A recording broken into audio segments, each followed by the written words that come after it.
بسم الله الرحمن الرحيم. معاكم شيماء مصطفى. هبدأ إن شاء الله كورس برايفت لشرح جميع الأزمنة في اللغة الأسبانية. لو في حد عنده مشكلة في الأزمنة في اللغة الأسبانية ممكن يشترك معانا في الكورس. الكورس هيكون مقسوم على جزئين: جزء خاص بأزمنة صيغة الانديكاتيفو وجزء خاص بأزمنة السبخونتيفو.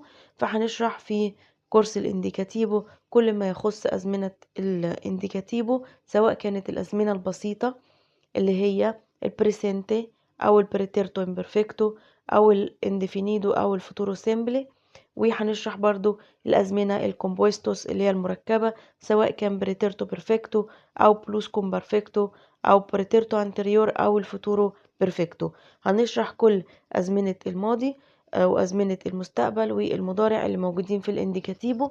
وبعد ما نخلص كورس الانديكاتيفو هنعمل مقارنة بين أزمنة الماضي وإزاي نفرق ما بين استخدام كل ماضي، ولو عندي في الجملة زمنين ماضي استخدم امتى الزمن ده وامتى الزمن ده عشان الجملة بتاعتي تكون جملة مظبوطة واقدر اتكلم بصيغة الماضي كلها مظبوط.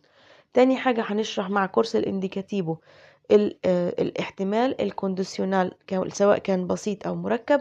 وهنشرح برضو الامبراتيفو اللي هو الامر، لان يعتبر كل الازمنة بتاعتهم ازمنة حقيقية تخص برضو الانديكاتيفو. وهنشرح معاهم الخرونديو اسم الفاعل والبارتيسيبيو اسم المفعول واستخداماتهم. وهنشرح لا بوس باسيبا اللي هي المبني للمجهول واستخدامات كل زمن او كل حاجة احنا قلناها دلوقتي في الانديكاتيفو. ده كورس خاص بالانديكاتيفو، اللي يحب يشترك فيه هيبعت لي. وفي كورس تاني خاص بالسبخونتيفو، ده برضو منفصل لوحده، هنشرح فيه طبعا كل ما يخص أزمنة السبخونتيفو سواء كانت الأزمنة البسيطة أو المركبة. هنشرح فيه الأزمنة البسيطة البريسنتي والبريتيرتو امبرفكتو في السبخونتيفو. وهنشرح في الأزمنة الكومبوستوس البرفكتو والبلوس كومبرفكتو الخاص بالسبخونتيفو، علشان نقدر نشرح كل ما يخص السبخونتيفو. طبعا الفوتورو اللي موجود في صيغة السبخونتيفو مش مستخدم ومش مش موجود يعني حد خالص استخدامه دلوقتي، بيعوض عنه بالبريسنت، فمش هنشرحه لان احنا مش محتاجينه.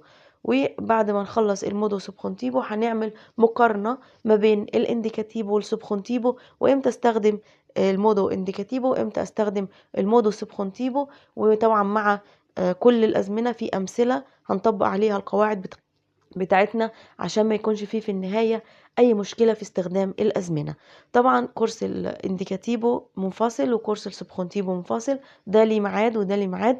اللي يحب يشترك هيبعت لي على الخاص وهسيب لكم رابط صفحة الفيس في صندوق الوصف. وطبعا في نقطة بس عاوزين نوضحها: لو حد حابب ان هو يشترك في اي كورس منهم مش شرط ان هو يحضر كل محاضرات الكورس. يعني انا كل مرة هعلن عن الزمن اللي احنا هنشرحه في المحاضرة. طبعا لو الزمن بتاعنا محتاج محاضرة او اتنين هنقول برضو، ولو محتاج محاضرة واحدة برضو هنقول. فان شاء الله في كل مرة هنشرح هنكتب على الجروب ايه الزمن اللي احنا هنشرحه النهاردة. لو اللي هيشترك في الكورس شايف ان هو كويس في البريسنت مش محتاجه ما يحضرش معانا المحاضرة. لو شايف نفسه كويس في الامبرفكتو في الانديفينيدو في اي زمن من هذه الازمنة ممكن ما يحضرش. يحضر في الوقت اللي يكون هو شايف ان الزمن ده فعلا عامل له مشكلة ومحتاج ان هو يفهمه. فبراحتكم يا جماعة، مش لازم تشتركوا في الكورس كله، ممكن تشترك بس في محاضرة او اتنين او تلاتة اللي احنا حاسين ان احنا بس محتاجينها. اللي حابب يشترك في الكورس كله اهلا بيه، اللي حابب ان هو يشترك في محاضرة واحدة يقدر يشترك فيها. هيعرف منين ان انا هكتب على الجروب كل مرة الدرس الزمن اللي احنا هنشرحه؟ حابب تحضر تقدر تتفضل، مش حابب برضو تقدر تحضر الزمن اللي انت حاسس ان عندك فيه مشكلة. الكلام ده هيكون على كورس الانديكاتيفو وكورس السبخونتيفو، نقدر نشترك في اي محاضرة براحتنا. وزي ما قلت لكم هسيب لكم رابط صندوق رابط صفحة الفيس في صندوق الوصف عشان اللي حابب يشترك يبعت لي رسالة على الخاص عشان برضو اقول له كل التفاصيل. ومواعيد الكورس بتاعنا هتكون: ميعاد كورس الانديكاتيفو هيكون كل يوم جمعة الساعة 11 مساء والشرح على برنامج زوم. وميعاد كورس السبخونتيفو هيكون كل يوم حد الساعة 11 مساء، والشرح على برنامج زوم.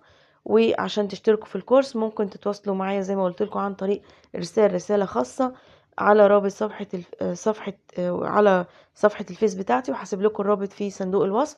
وهبدأ إن شاء الله الكورس من يوم 15/12، يعني من النص التاني في شهر 12 هنبدأ الكورس بتاعنا. أول يوم حد هيكون من بعد يوم 15 هنبدأ الكورس، ويوم الجمعة برضو من بعد يوم 15 هنبدأ الكورس. يعني ميعاد الكورس بتاعنا اللي عاوز يحجز أو يشترك يبعت لي لحد يوم 15 12 عشان يسجل معايا ويشترك في الكورس. من يوم 15/12 هنبدأ الكورس. والسلام عليكم.